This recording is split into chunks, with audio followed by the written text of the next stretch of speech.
नमो भगवते वासुदेवाय। तो आज हम लोग तृतीय स्कंद के तृतीय अध्याय का चौथा श्लोक लेते हैं। ऐसा हो रहा है कि उद्धव जी और विदुर जी दोनों भगवान के भक्त हैं, तो लीला इसलिए क्रम अनुसार नहीं है। भगवान जो उनके मन में जो लीला का स्मरण हो जाता है तो बस उसी लीला को वो लोग बताने लगते हैं, कि एक दूसरे से बात करने लगते हैं। तो ये है, तो अचानक से जो भी भगवान की लीला उनके मन में उद्धत हो जाती है उसी के बारे में। तो अब आज है ना, चौथे श्लोक में जो है उन्हें याद आ गया कि भगवान ने किस प्रकार से बिना नथ वाले बैलों को दमन किया था और फिर किस तरीके से जो है राजकुमारी सत्या से विवाह किया था। तो ये सत्या वो नहीं है जो सत्यभामा अलग है, ये सत्या अलग है। तो देखो हम लोग उस श्लोक की तरफ चलते हैं। कंकुंचिनो अविद्ध नशोदमित्वः स्वयंवरे नाग्नजिति मुवः तद्भग्नमानानपि ग्रध्यतो अज्ञः अयजन्यद्यच्छतः शस्त्रभृता शस्त्रहे। तो बता रहे कुंकुचिन है, यानी कि कुंकुचिन है किसको बोलते हैं? जो ऐसे बैल, जब हम लोगों ने देखा, हम लोग पहले गांव जाते थे तो जो बैलों की जोड़ी होती थी ना, तो उनके नाकों से जो है बहुत मोटी सी रस्सी, नकेल टाइप की ऐसे डाली जाती थी, नाक से होके रस्सी डली रहती थी। तो वो उनको बोलते थे नाकें छिदी हुई उनकी, यानी कि नकेल पड़ी हुई। लेकिन वो जो बैल थे, हुआ ये था कि पहले के जो राजा महाराजा थे तो वो राजकुमारियों का विवाह करते थे, तो उसके लिए कोई ना कोई कंपटीशन टाइप का रखते थे कि मतलब वो ये कि उस छत्री की योग्यता देखकर ही विवाह करते थे। जैसे जनक जी ने सीता मैया का विवाह किया था तो वो धनुष के लिए किया था कि जो इस धनुष को तोड़ेगा। तो द्रौपदी मैया का अर्जुन ने किस तरीके से जो ऊपर मछली जा रही थी उस मछली का भेदन करने के लिए ऊपर बिना देखे मछली का नीचे पानी में देख के ऊपर भेदन करना। तो ऐसे ये जो बड़े बड़े राजा महाराजा इकट्ठे होते थे और इस तरीके से विवाह हुआ करता था। तो वही यहाँ पर जो यहाँ पर बता रहे हैं इस श्लोक में कि बिना नथ वाले 7 बैलों का दमन किया था। तो 7 बैल उन्होंने, वो भी बिना नखे हुए, वो जो है उनको छोड़ दिया गया था। किस लिए? तो स्वयंवर के लिए, कि भाई जो इनको बस में कर लेगा, इन 7 बैलों को जो इनको बस में कर लेगा उसी का विवाह होगा सत्या से। तो इस तरीके की कंपटीशन थी। तो बिना, वो इस श्लोक में फिर यही बता रहे हैं कि बिना नथ वाले जो 7 बैलों का, उन 7 बैलों का दमन करके श्री भगवान ने स्वयंवर की खुली स्पर्धा में राजकुमारी नाग्नजिति का हाथ प्राप्त किया था। यद्यपि श्री भगवान विजयी हुए, किंतु उनके प्रत्याशियों ने राजकुमारी का हाथ चाहा था। अतः युद्ध हुआ। शस्त्रों से अच्छी तरह सुसज्ज श्री भगवान ने इन सबों को मार डाला या घायल कर दिया, परंतु स्वयं उन्हें कोई चोट नहीं आई। हुआ ये था कि वहां राजा ने जो है ये कंपटीशन रखी। भगवान ने क्या किया कि बहुत सारे, कल हमने जाना था कि किस तरीके से रुक्मिणी को भगवान जी ले गए थे। तो विवाह कई तरह के होते हैं। कोई गंधर्व विवाह होता है, कोई राक्षसी विवाह होता है। जब लड़की को बिना उसकी मर्जी के ले जाया जाए तो वो राक्षसी विवाह होता है। जैसे भीष्म पितामह थे, तो अपने भाई के लिए वो अंबालिका उनको गए उनके राज्य में। भीष्म पितामह तो बहुत बड़े योद्धा थे, उनसे वहां लड़ने का किसी का साहस नहीं था। तो उन्होंने तुरंत कहा तीनों बहनों से कि रथ पर बैठो, और ले आए तीनों को अपने भाई के लिए। तो अपने भाई से विवाह करा दिया। तो ये, और उसी तरीके से श्री कृष्ण भगवान, तो वो तो बिना मर्जी के लाए थे। जैसे भगवान के पुत्र साल्व थे और वो उन्होंने लक्ष्मणा, यानी कि दुर्योधन की बेटी लक्ष्मणा का मन नहीं था, लेकिन साल्व ने विवाह किया, वो युद्ध करके किया। तो इस तरीके से ये अलग अलग तरह के विवाह होते हैं। तो यहाँ पर ये बता रहे हैं, तो भगवान ने वो बैल जो थे बिना नथे हुए बैल, तो वो तो बेकाबू होते हैं बहुत। तो उन्हें और राजा, भगवान तो पहले चांस देते हैं, देखो भगवान सबसे लास्ट में उठते हैं। तो सभी राजा महाराजाओं ने, जितने भी वहां स्वयंवर में आए थे, सब ने अपना अपना चांस लिया। लेकिन जब कोई नहीं कर पाया, कोई तो फिर भगवान अपना, कोई घायल हो गया, कोई जो भी कुछ हुआ हो, तो भगवान ने क्या किया, भगवान तो अपना एक्सपेंशन कर लेते हैं। भगवान ने अपना विस्तार किया, तो 7 रूपों में अपना विस्तार किया। ऐसे एक एक करके सारे 7 बैलों को उन्होंने तुरंत काबू में कर लिया। तो इसी तरीके से जैसे हम भगवान की शरण में जाते हैं, तो हमारी सारी इंद्रियां जो हैं वो जो बेकाबू होती हैं, वो हमारी अपने आप कंट्रोल्ड होने लगती हैं। तो वही है। तो भगवान ने क्या किया, भगवान ने उस स्पर्धा में वो जो बैलों को दमन कर दिया, और अब राजकुमारी मिल गई। अब क्या हुआ कि और जो राजा थे, भगवान जब विजयी हो गए, तो और जो प्रत्याशी थे, क्योंकि वो हारे हुए प्रत्याशी थे और वो चाहते थे राजकुमारी, अब भैया तुम हार गए और तुम राजकुमारी चाह रहे, तो फिर तो भी वो गिद्ध जैसी नजर ने ऐसे डाले, तो युद्ध हुआ। तो देखो पहले भगवान भी जाते थे, तो बाकायदा रथ से और शस्त्रों से सुसज्जित होकर भगवान भी गए हुए थे। तो भगवान ने उन सबों को मार डाला।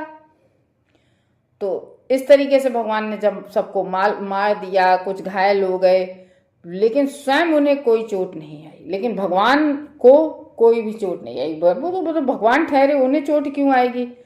तो इस तरीके से जो है भगवान ने उनको ले आए, नागजिति को, इनका नाम सत्या भी था।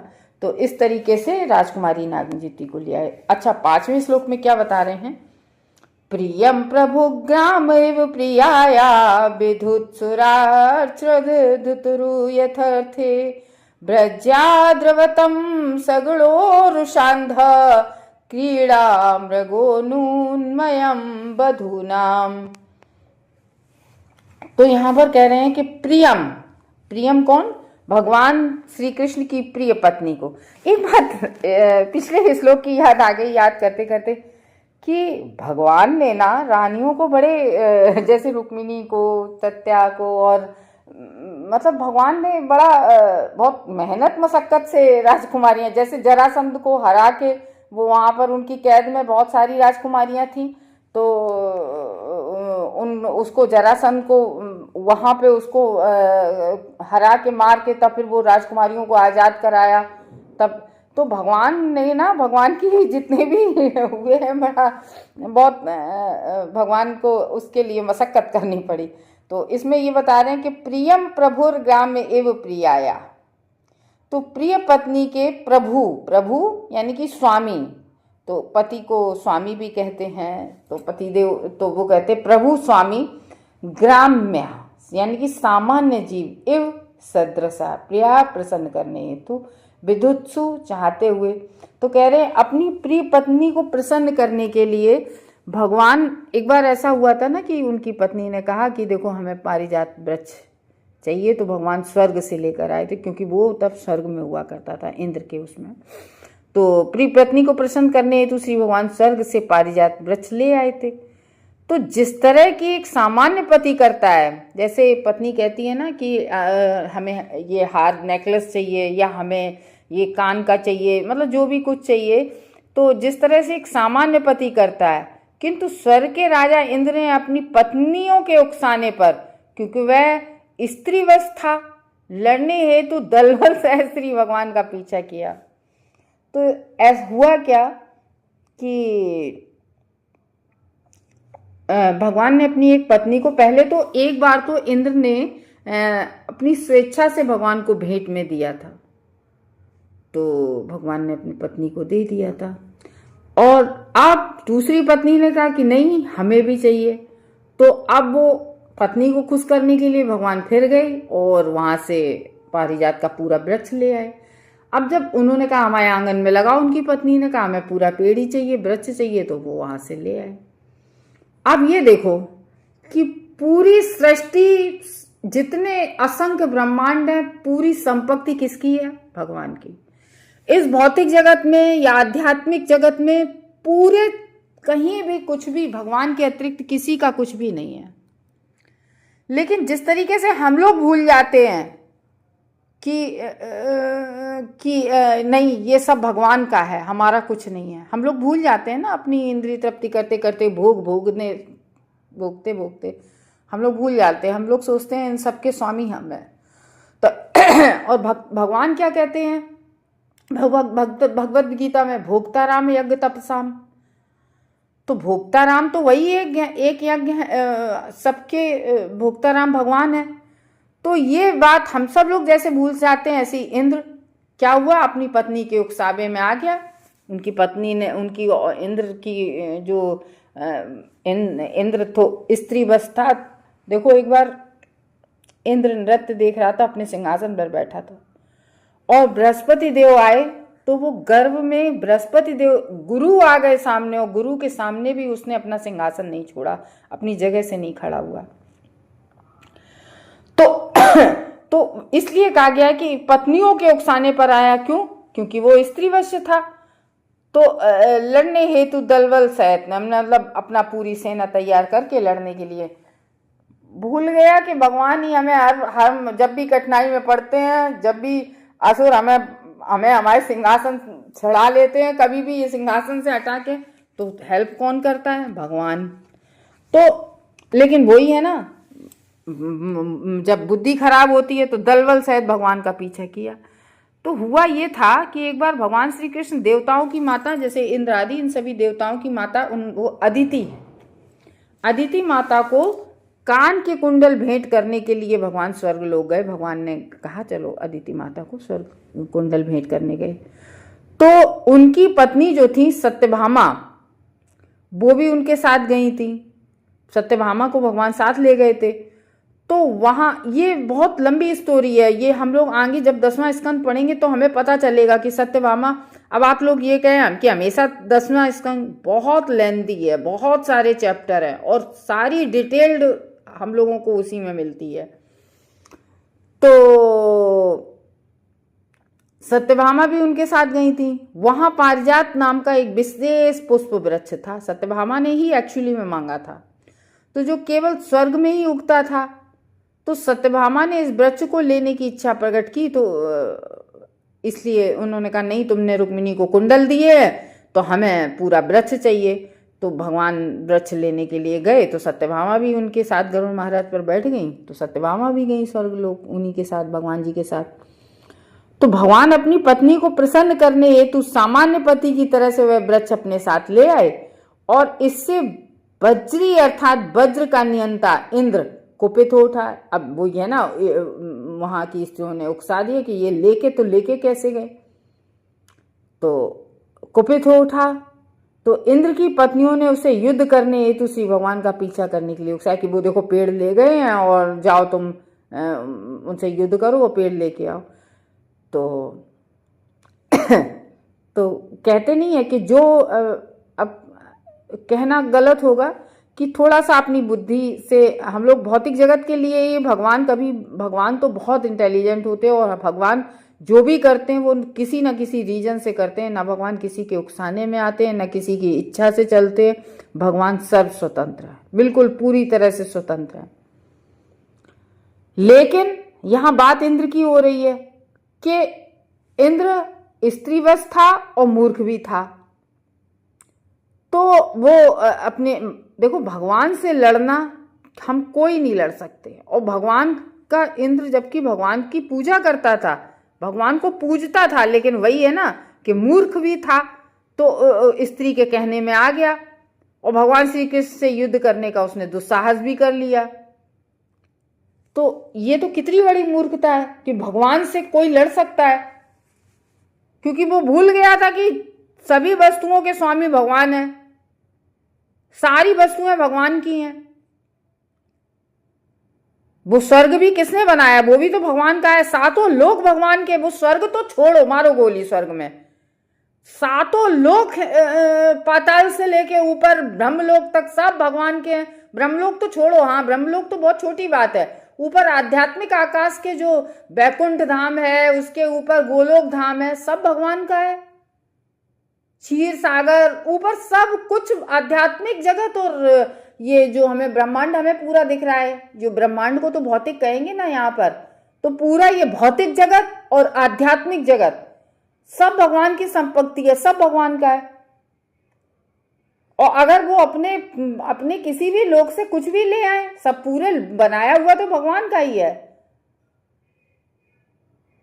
तो इसमें क्या दोष है? जब हमने पूरी सृष्टि, भगवान ने पूरी सृष्टि बनाई है और भगवान उस सृष्टि से, तो जब प्रलय होती है कौन रोक लेता है ना?